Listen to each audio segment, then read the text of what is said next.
Boa tarde, queridos alunos. Vamos iniciar nossa aula de hoje, 3/8/2020. Estamos iniciando uma nova semana, um novo mês. Quero desejar que esse mês seja abençoado para todos, que seja um mês em que a gente tenha boas notícias e que todos esses problemas que nós estamos vivendo com relação a essa pandemia seja resolvido. A nossa aula de hoje é a nossa aula de português e nós vamos sempre seguindo aquela sequência de todas as aulas. Vamos fazer a correção da atividade da aula passada, explicar o conteúdo da nossa aula de hoje e partirmos para a nossa atividade de hoje. Então, peguem o caderninho de vocês, que vocês responderam a atividadezinha da aula passada, o caderninho de português. Na atividade da aula passada, nós falávamos um pouco sobre o mito da criação da noite. Vocês tinham que ler esse texto para responder as questões. E o texto dizia assim: o mito da criação da noite.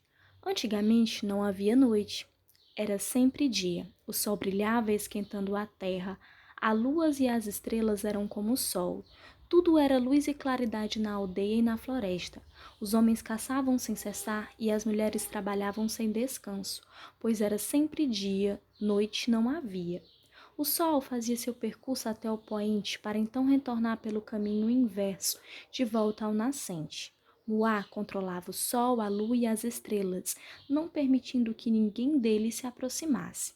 Certa vez um homem quis saber como o sol funcionava e esperou que Muá saísse para caçar e aproximou-se do sol. Ao tocá-lo, o sol quebrou, o mesmo acontecendo com a lua e as estrelas, e a lua surgiu na imensidão do escuro. As mulheres mal conseguiam encontrar suas redes dentro da maloca. Crianças e idosos lamentavam-se do fundo da noite, sem luz. Muá voltou para consertar o sol. Ao ver o homem que o havia quebrado, Muá lançou-se sobre ele e o atirou longe.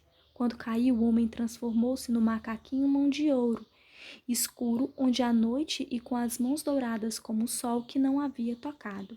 Não foi possível consertar o sol para que funcionasse como antes. O sol caminhava para o poente, mas não conseguia retornar, sumindo no horizonte e deixando a terra na escuridão. Muar então fez com que a lua e as estrelas surgissem na ausência do sol para iluminar um pouco a noite, e assim até hoje. Ciência Hoje das Crianças, Rio de Janeiro, SBPC, número 94, agosto de 1999. Essa é a fonte, é onde foi publicado, onde foi lançado esse texto, tá? Esse mito. Esse mito, como nós estudamos, né, ele fala sobre a criação da noite. Nós estudamos que os mitos, geralmente, eles falam sobre a criação de seres, de elementos naturais. E esse mito, ele fala sobre a criação da noite. É um mito indígena também que fala como surgiu a noite, ok? Nesse mito, nós temos quantos parágrafos, professora? Deixa só eu ligar aqui o pincel. Nós temos 2, 3, 4, 5 parágrafos. Vocês lembram que eu falei para vocês que os textos eles devem ser escritos em parágrafos. O parágrafo é um afastamento de um dedo da linha inicial do texto. E cada parágrafo ele vai falar sobre alguma coisa. Vai ter a introdução, que é a apresentação do texto, vai ter os problemas, né? Os parágrafos em que vão apresentar os problemas e vai ter a solução. Assim como nós estudamos, todos os textos eles têm uma apresentação dos personagens, né? Dizendo quem são os personagens, aonde acontece a história. Nesse caso, os personagens é a Muá e os homens e as mulheres, não é isso?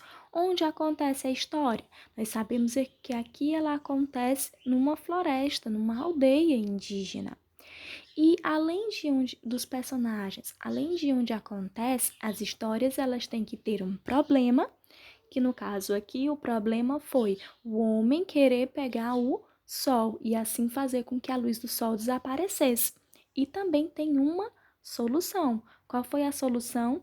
O homem ele se transformou, né, em um macaquinho, mão de ouro, que aquele macaquinho, ele iluminava, né? Ele tinha as mãos douradas como o sol e assim ele iluminava, dando origem aos dias e às noites. Essa foi a solução do problema, tá? Jamais esquecer que os textos, eles apresentam os personagens, o local onde acontece, o problema e uma solução e um fim para aquele problema. Outro elemento importante que não pode faltar no texto são os parágrafos e o título. Então vamos lá, as questões. Primeira questão perguntava: qual é o título do texto? O título do texto é O Mito da Criação da Noite. Segunda questão: de acordo com o texto, como era antigamente? Segundo o texto, antigamente não havia noite, era sempre dia. Terceira questão: o que os homens e as mulheres faziam quando era sempre dia? Os homens, eles caçavam sempre e as mulheres trabalhavam sem descanso. Era assim que acontecia. Os homens trabalhavam, caçavam sempre e as mulheres, elas trabalhavam sem descanso nenhum, porque não tinha a noite. Quarta questão: quem controlava o sol, a lua e as estrelas, não permitindo que se aproximassem? Quem é que era o guardião? Era Amuá. Quinta questão: certa vez, quando o homem quis saber como o sol funcionava, o que aconteceu? Ao tocá-lo, o sol quebrou. O homem, acontecendo com a lua, ao tocá-lo, o sol quebrou. Né? E o mesmo aconteceu com a lua e as estrelas, e a noite surgiu na imensidão da escuridão. Né? Quando Amuá saiu para caçar, o homem se aproximou, tocou o sol, quebrou o sol, e assim o mesmo aconteceu com a lua e as estrelas, e aí surgiu o escuro. Quem acertou, coloca o certinho, quem errou, faça a correção da atividade. Sexta: quando Moá lançou-se sobre o homem e o atirou longe, o que houve em seguida?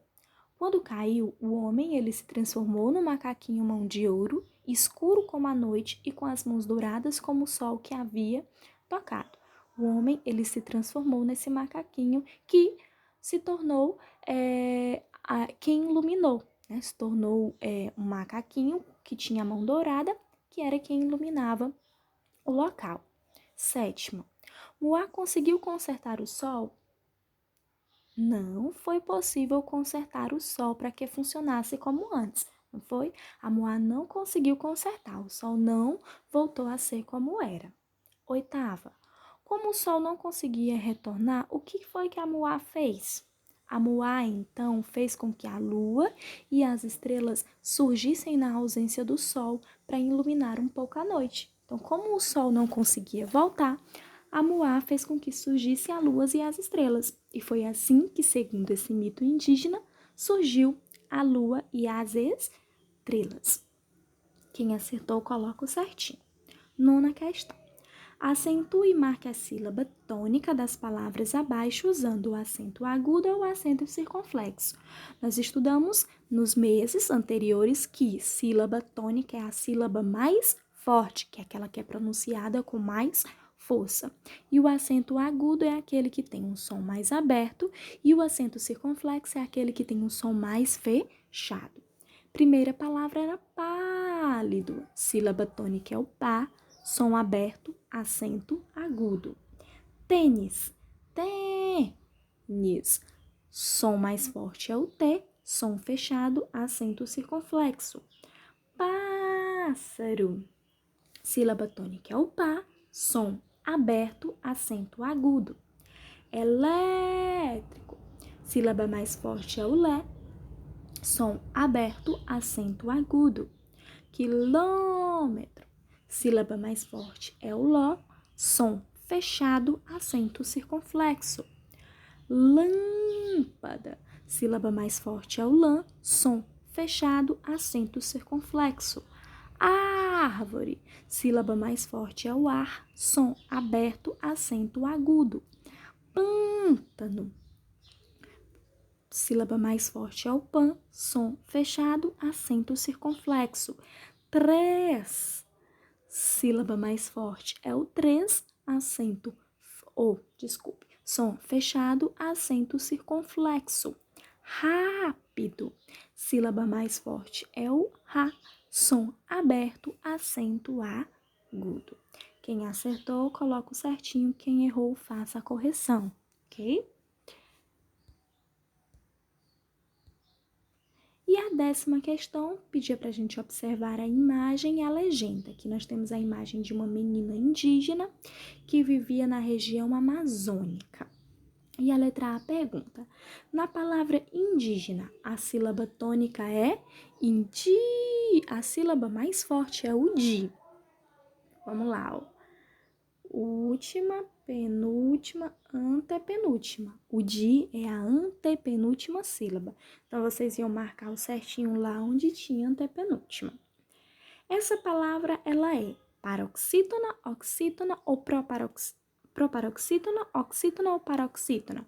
Quando a última sílaba é a mais forte e essa palavra é acentuada, ela é o quê? Proparoxítona. Quem acertou, coloca o certinho. Quem errou, faça a correção da atividade. E vamos para a nossa aula de hoje, que é explicando sobre os provérbios. Então, vocês vão pegar o livrinho de vocês e vão colocar lá na página 71 para acompanhar a explicação da nossa aula de hoje, que é falando um pouco sobre os provérbios. Eu tenho certeza que todo mundo já ouviu falar sobre os provérbios, já viu alguma coisa referente aos provérbios, não é? Eu acredito que sim. Então, vamos lá. Leia estes provérbios e o significado. Leia este provérbio e o significado deles. O primeiro provérbio diz assim: quem semeia vento, colhe tempestade. Quem pratica maldades, o que significa esse provérbio, professora? Quem semeia vento, colhe tempestade. Significa que quem pratica maldades, ele vai sofrer com as consequências das suas atitudes. Por exemplo, se uma pessoa brigar com todos ao seu redor, ela viverá em solidão. Então, esse primeiro provérbio aqui, que diz assim: quem semeia vento, colhe tempestade, nos faz pensar que se a gente só tem atitudes ruins, se a gente só briga, se a gente só faz confusão, a gente vai acabar sem amigos, a gente vai acabar sozinho, sem ninguém por perto. Então, a gente deve sempre procurar tratar os outros bem, evitar brigas, evitar confusão, porque assim nós vamos ter os nossos amigos, as pessoas que a gente gosta sempre perto. O segundo provérbio diz assim: água mole em pedra dura, tanto bate até que fura. O que isso quer dizer?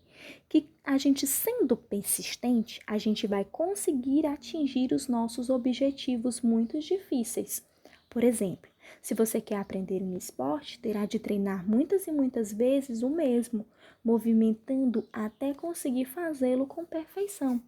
Então, quando a gente quer muito uma coisa, a gente consegue. A gente quer muito, a gente deseja muito algo, a gente vai conseguir atingir os nossos objetivos. Se eu quero muito tirar 10, eu quero muito ser um aluno nota 10 para deixar a mãe, para deixar o papai feliz. Então, eu tenho que estudar, me esforçar e assim eu vou conseguir alcançar o meu objetivo. Eu quero muito aprender a andar de bicicleta. Se eu me esforçar, se eu procurar, se eu treinar, eu irei aprender.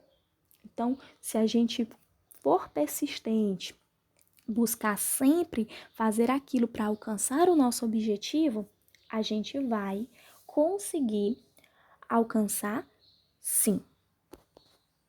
Aí aqui embaixo, pessoal, diz assim, que o provérbio ele também é chamado de ditado ou de máxima. E é uma frase curta que vai expressar a experiência e a sabedoria de um povo.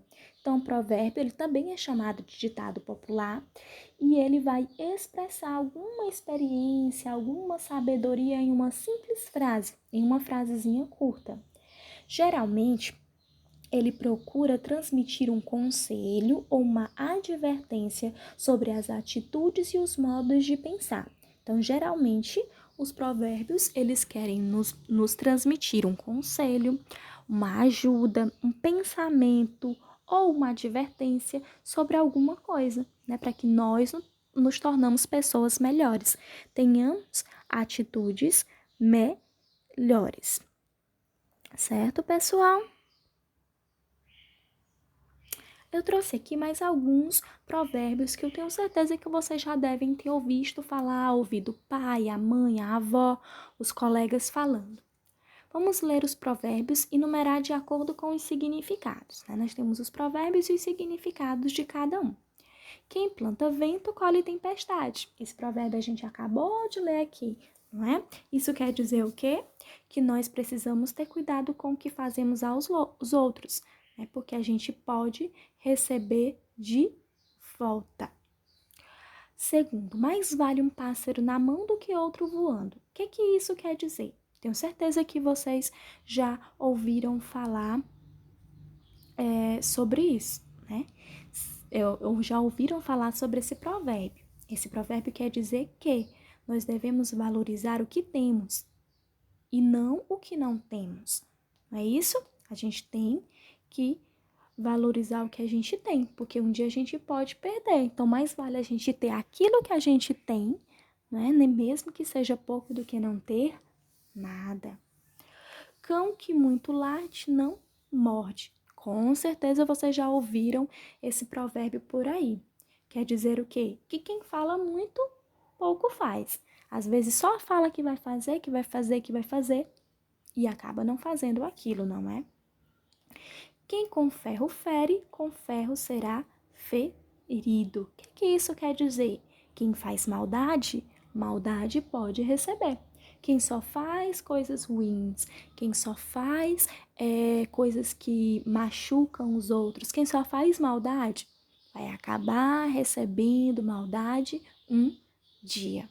Tenho certeza que vocês já ouviram esses provérbios. E sabe o que eu quero agora que vocês façam nessa aula? Eu quero que vocês me mandem, tá? Me escrevam ou mandem um áudio para mim no privado falando algum ditado, algum provérbio que vocês já ouviram na sala de aula dos anos anteriores, já ouviram na casa de vocês, já ouviram os avós ou algum colega falando, tá certo?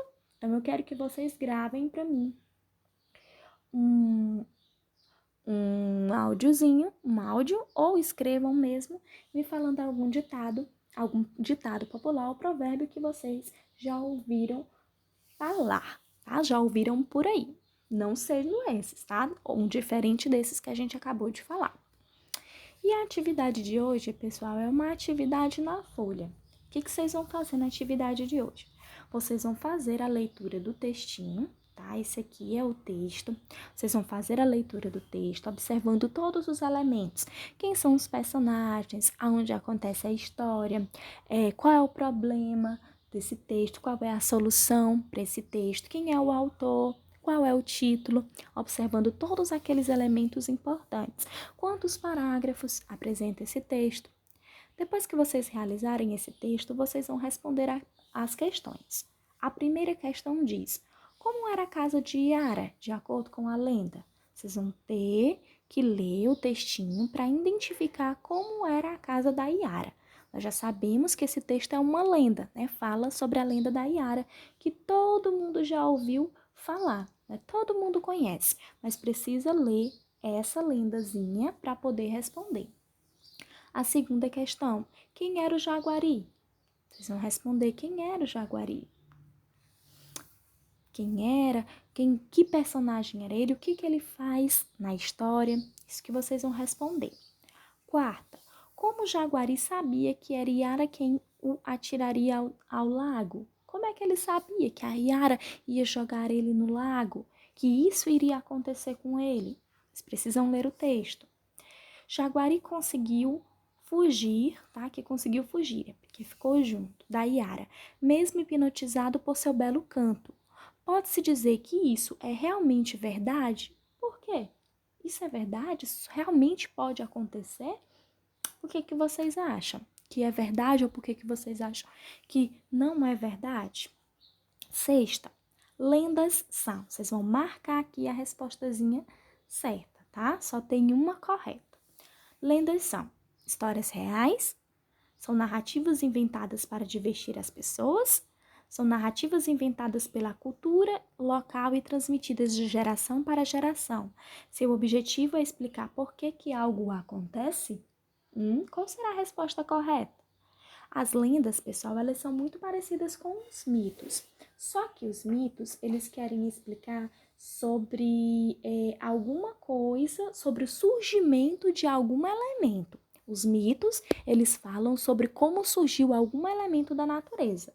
Já as lendas, não. As lendas são histórias que não são reais, tá? São histórias que são inventadas pela cultura, são transmitidas de geração para geração de pais para o filho e são criadas para divertir as pessoas, tá? E não para dizer como acontece alguma coisa, ela só vai divertir as pessoas, tá?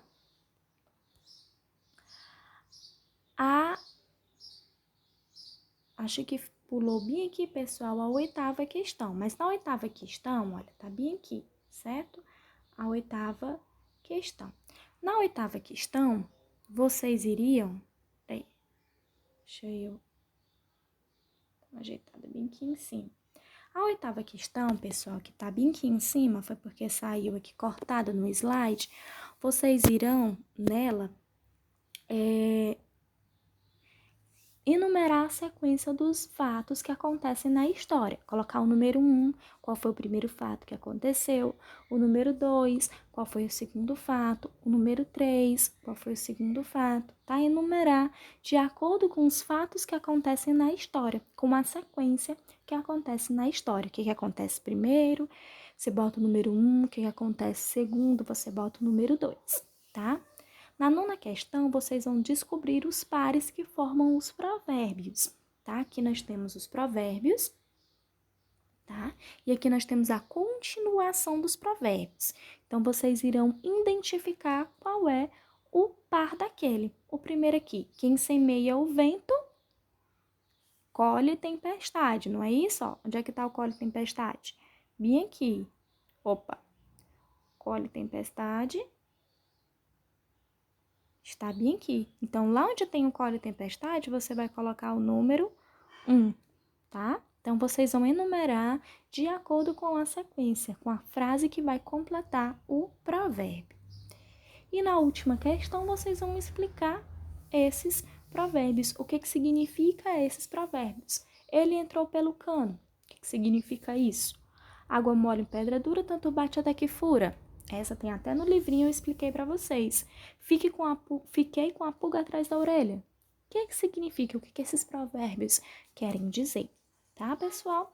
Vou aguardar que vocês me enviem a atividade, tá? No privado. Tchau, tchau.